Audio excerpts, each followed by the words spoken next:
सोचिए, आप एक खूबसूरत विदेशी शहर में सपनों को पूरा करने के लिए जाते हैं। नए दोस्त बनते हैं, नई जिंदगी बसती है। लेकिन एक सुबह आपके रूम के दरवाजे से खून की बू आने लगे, और जब दरवाजा टूटता है, अंदर आपकी रूममेट की लाश मिले। और सबसे चौंकाने वाली बात, इस खौफनाक मर्डर का शक सीधा आप पर जाए।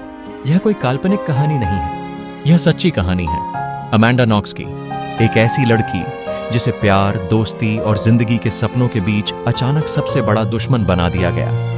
कानून का साल था 2007। 21 साल की अमांडा नॉक्स अमेरिका के सिएटल शहर से इटली के छोटे लेकिन बेहद खूबसूरत शहर पेरुगिया में पढ़ाई के लिए आई थी। अमांडा खुले दिल की मस्त मौला लड़की थी। वो यहाँ आजादी से जीना चाहती थी, नई जगहों को एक्सप्लोर करना चाहती थी। कुछ ही दिनों में उसकी दोस्ती हुई मेरेडिथ कर्चर से। मेरेडिथ इंग्लैंड से थी, शांत स्वभाव की, पढ़ाई में तेज। दोनों ने पेरुगिया में एक छोटा सा अपार्टमेंट शेयर करना शुरू किया। शुरुआत में सब कुछ बिल्कुल नॉर्मल था, कॉलेज, पार्टीज, घूमना फिरना, एक बिल्कुल सामान्य स्टूडेंट लाइफ। अमांडा ने एक लड़के राफाएले सोलेचितो से भी दोस्ती कर ली थी, जो बाद में उसकी लाइफ का सबसे बड़ा किरदार बनने वाला था।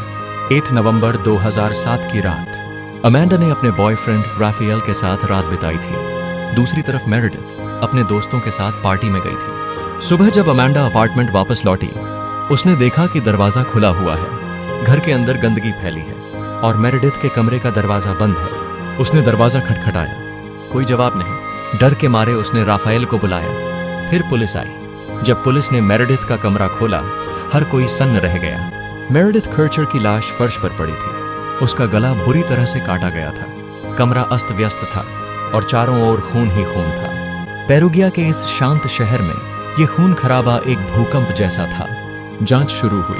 सबसे पहले शक गया मेरेडिथ के फ्लैटमेट्स पर, यानी अमांडा पर। क्यों? अमांडा का व्यवहार पुलिस को अजीब लगा। वह बहुत ज्यादा इमोशनल नहीं दिख रही थी। पुलिस के सामने वह राफेल के साथ हंसती, गले लगती दिखी। मीडिया ने भी उसे कोल्ड हार्टेड किलर कहना शुरू कर दिया। फिर अमांडा के बयानों में कुछ छोटी छोटी गड़बड़ियां भी मिली। पुलिस ने बिना मजबूत सबूतों के अमांडा और राफेल दोनों को गिरफ्तार कर लिया। तब एक तीसरा नाम सामने आया, रूडी गुएडे। रूडी एक स्थानीय युवक था जिसका डीएनए मेरेडिथ के कमरे में मिला था। लेकिन पुलिस और मीडिया दोनों अमांडा और राफेल को पहले ही गुनहगार बना चुके थे। अमांडा का ट्रायल शुरू हुआ। इटली के अखबारों ने उसे फॉक्सी नॉक्सी कहा, एक चालाक घातक लड़की का नाम। पूरा अमेरिका, इंग्लैंड और इटली, तीनों देशों में अमांडा के नाम पर बहस हो रही थी। कुछ उसे निर्दोष मानते थे, कुछ उसे एक बेरहम कातिल। ट्रायल के दौरान कई सवाल उठे। क्या अमांडा ने जलन में मेरेडिथ को मारा? क्या सेक्स गेम गलत हो गया? क्या अमांडा और उसके बॉयफ्रेंड ने मिलकर मेरेडिथ को मार डाला?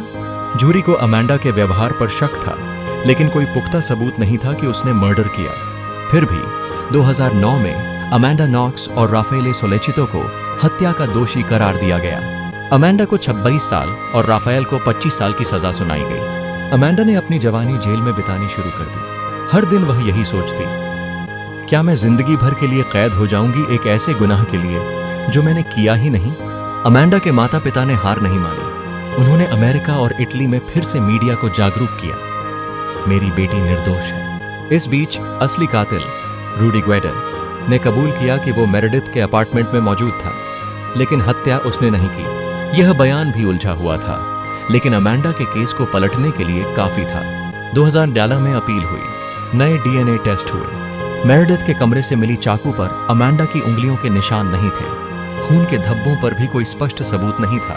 जज ने कहा, शक का फायदा अभियुक्त को मिलना चाहिए। अमांडा नॉक्स और राफेल सोलेचितो को निर्दोष करार दिया गया और जेल से रिहा कर दिया गया। अमांडा ने इटली को छोड़ दिया और तुरंत अमेरिका लौट आई। वह टूट चुकी थी, लेकिन जिंदा थी। 2013 में इटली की सुप्रीम कोर्ट ने एक बार फिर अमांडा और राफेले पर मुकदमा चलाने का आदेश दिया। फिर से डर, फिर से अनिश्चितता। लेकिन 2015 में आखिरकार इटली की सबसे ऊंची अदालत ने उन्हें आखिरी बार निर्दोष करार दिया। अमांडा ने राहत की सांस ली, लेकिन सवाल आज भी बना हुआ है, उस रात मेरेडिथ के साथ असल में क्या हुआ था? रूडी गुएडे अकेला था या कोई और भी था?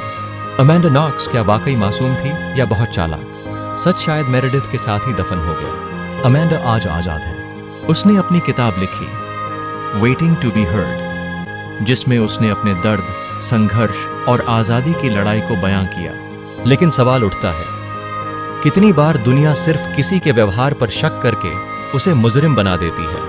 कितनी बार हम सच को देखने के बजाय सिर्फ कहानियों पर यकीन कर लेते हैं? आज भी अमेंडा की कहानी हमें एक डरावना सवाल छोड़ती है। अगर कल तुम्हारे साथ ऐसा हो जाए कि तुम निर्दोष हो लेकिन सब तुम्हें मुजरिम मान लें, तो क्या तुम बच पाओगे? अगर आपको ये सच्ची कहानी दिलचस्प लगी हो तो वीडियो को लाइक करें, चैनल को सब्सक्राइब करें और कमेंट में बताइए, क्या आप अमेंडा नॉक्स को निर्दोष मानते हैं या नहीं? नई सच्ची क्राइम स्टोरीज के लिए जुड़े रहिए हमारे साथ। मिलते हैं अगली रहस्यमयी कहानी में।